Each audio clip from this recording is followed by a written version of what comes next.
ओम शांति। मैं बीके राजेश्वरी सभी आत्माओं का स्वागत करती हूँ। आज मैं आप सबको बताऊंगी कि आप अपने अंदर की कमजोरियों को बाहर निकालो और अपने अंदर की शक्तियों को जानो, उसको पहचानो। देखिए, जैसे हर इंसान की सोच अलग अलग होती है, ऐसी सबके अंदर ताकत भी थोड़ी कम ज़्यादा होती है। कोई इंसान तो अंदर से बहुत ताकतवर होता है और कोई इंसान अंदर से बहुत कमज़ोर होता है, क्योंकि सबका ड्रामा अलग अलग है। देखिए, जो इंसान कमज़ोर होता है वो जल्दी टूट जाता है। कहीं से कोई परिस्थिति आई, कोई बात आई तो वो जल्दी से अंदर से टूट जाता है, क्योंकि वो कमज़ोर है। ऐसा नहीं है कि वो ताकतवर नहीं बन सकता, बस ज़रूरत है अपने अंदर की शक्तियों को पहचानने की, उसको जानने की। जिस दिन अपने अंदर की शक्तियों को जान लोगे, पहचान लोगे, तो उस दिन अंदर से ऑटोमेटिक ही ताकतवर बन जाओगे। और ये मत भूलो कि परमात्मा साथ है। जब इंसान इस दुनिया में आता है तो कोई वो कमज़ोर या ताकतवर बन के नहीं आता, अपने अच्छे बुरे संस्कार ही लेके आता है वो, और उसके अनुसार वो इस दुनिया में अपना कार्य करता है। कुछ हालात हमें कमज़ोर बना देते हैं, और देखो ये हमें मजबूत भी बना देते हैं और कमज़ोर भी बना देते हैं। लेकिन हमें कमज़ोर नहीं बनना, हमें मजबूत बनना है, क्योंकि हालात और परिस्थितियां तो आएंगी, ये तो लास्ट समय तक आएंगी।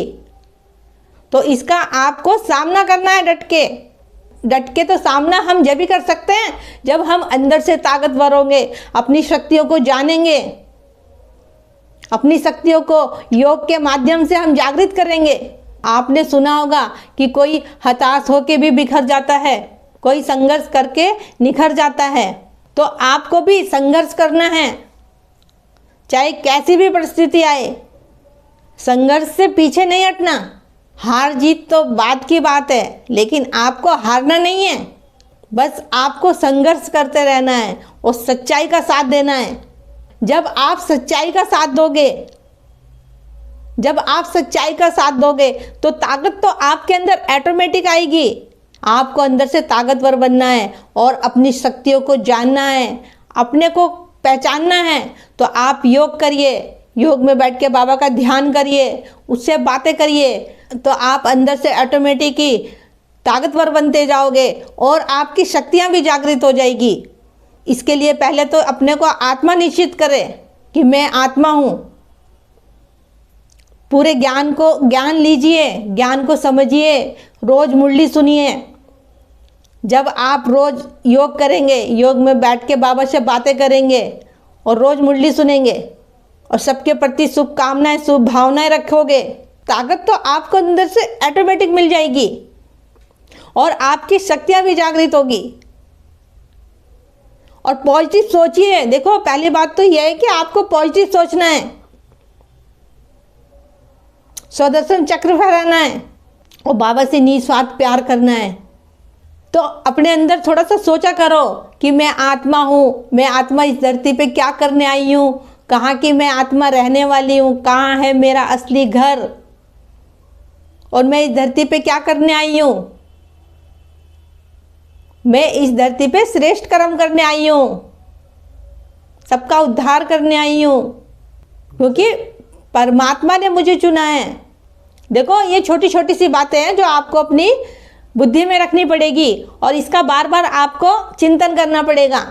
और हम आत्मा को भूल जाते हैं बार बार। जब आत्मा ही नहीं याद रही तो परमात्मा कहाँ से याद रहेगा।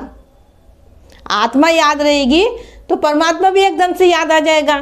फिर चाहे परमात्मा को याद करो तो देखो, फिर आत्मा तो ऑटोमेटिक याद आ जाएगी।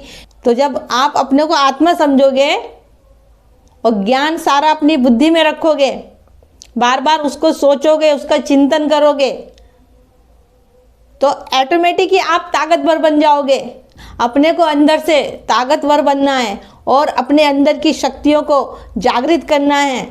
तो आप रोज़ योग करिए और योग में बैठ के बाबा से बातें करिए और उससे प्यार निस्वार्थ करिए।